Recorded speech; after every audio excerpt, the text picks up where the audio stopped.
Bienvenue dans notre exploration du jour. Aujourd'hui, on aborde une question vraiment importante dans le sport féminin, l'impact du cycle menstruel sur la récupération physique des footballeuses. Oui, un sujet crucial et encore trop peu étudié en détail finalement. Exactement. Alors on s'appuie sur une recherche parue en 2025 dans le Journal of Sports Science and Medicine.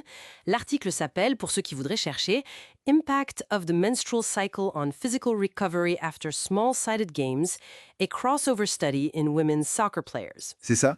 Les auteurs sont Anna Philippa Silva et toute une équipe internationale. Et leur but, c'était de comprendre comment la phase du cycle et aussi le type d'effort physique influencent la façon dont le corps récupère après. Hmm. Alors, pour ça, ils ont monté un protocole assez ingénieux, je trouve. Ils ont suivi 20 joueuses de foot amateurs. Point important, sans contraception hormonale. Oui, c'est essentiel pour isoler l'effet du cycle naturel. Tout à fait. Et ils les ont observées sur deux phases clés.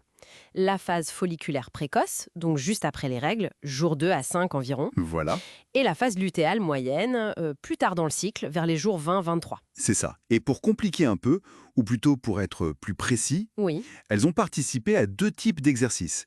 Des jeux très intenses en 1 contre 1 et des matchs plus classiques en 5 contre 5. d'accord. Donc on compare à la fois l'effet du cycle et l'effet de l'intensité de l'effort. Et comment ils ont mesuré la récupération concrètement? Alors, ils ont utilisé plusieurs marqueurs. Et ça, à différents moments. Au repos, juste après l'effort, et puis 24 et 48 heures après. Ok. Il y avait d'abord l'indice de force réactive, le RSI. Ça mesure la fonction neuromusculaire, euh, en gros la capacité de détente, d'explosivité, via un test de saut. Hmm, l'explosivité, d'accord. Ensuite, l'interleukine 6 ou IL-6 mesuré dans la salive. Ça, c'est un marqueur bien connu de l'inflammation systémique dans tout le corps. Inflammation. Et ils n'ont pas oublié le ressenti des joueuses? Non, justement, c'est important. Ils ont évalué la douleur musculaire d'apparition retardée, les fameuses courbatures, les DOMS, avec une échelle subjective, Ah oui, les DOMS, on connaît bien. et aussi la perception de l'effort, le RPE.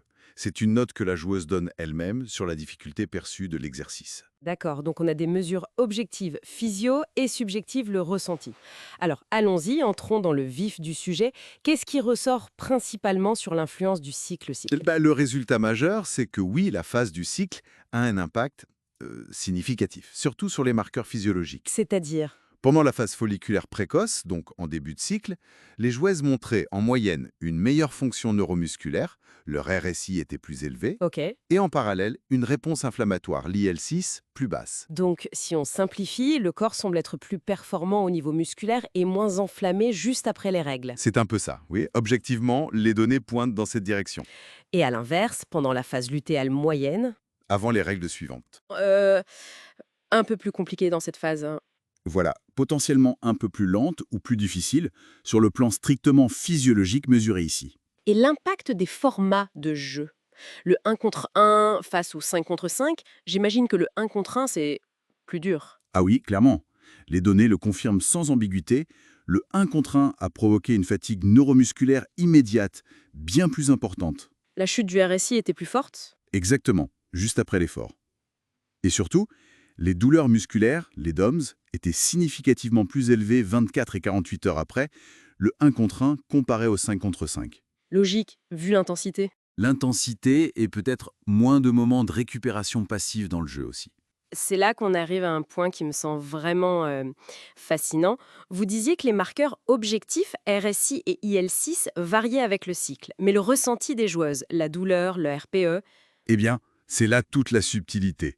Et c'est peut-être le point le plus surprenant de l'étude. ah, Alors que ces mesures physiologiques, objectives, fluctuaient bien selon la phase du cycle, les perceptions subjectives, la douleur, DOMS, et l'effort perçu, RPE, elles ne montraient pas de différence significative entre les deux phases. quoi? Vraiment?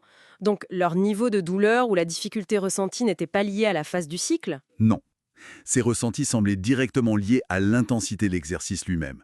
Plus de douleur après le 1 contre 1, moins après le 5 contre 5.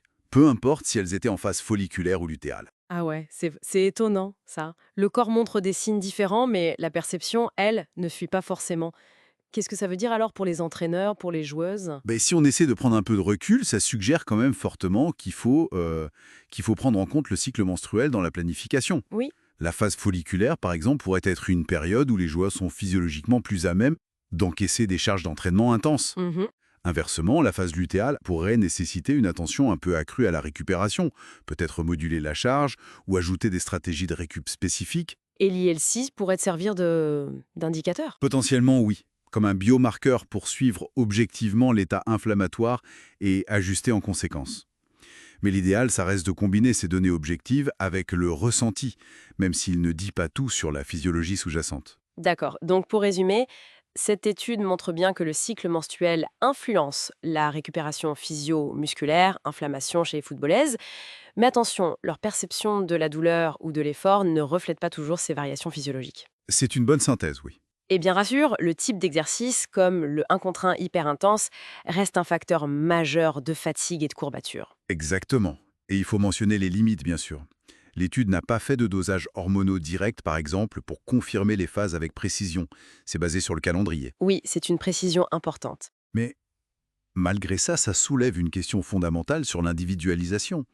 Comment adapter au mieux l'entraînement et la récupération pour chaque athlète féminine en tenant compte de sa physiologie? Tout à fait. Pour celles et ceux qui voudraient creuser la méthodologie, voir les stats en détail, on vous recommande vivement la lecture de l'article original. Je rappelle le titre, Impact of the Menstrual Cycle on Physical Recovery After Small-Sided Games, dans le Journal of Sports Science and Medicine. C'est une lecture intéressante pour aller plus loin. Et bien sûr, pour ne rien manquer de nos prochaines analyses, pensez à vous abonner et à activer les notifications. Hmm. Et ça nous laisse peut-être avec une dernière question pour la route. Si le corps et la tête, enfin le ressenti, ne sont pas toujours alignés, sur quels signaux faut-il le plus se fier au quotidien pour optimiser la performance et le bien-être? Vaste question.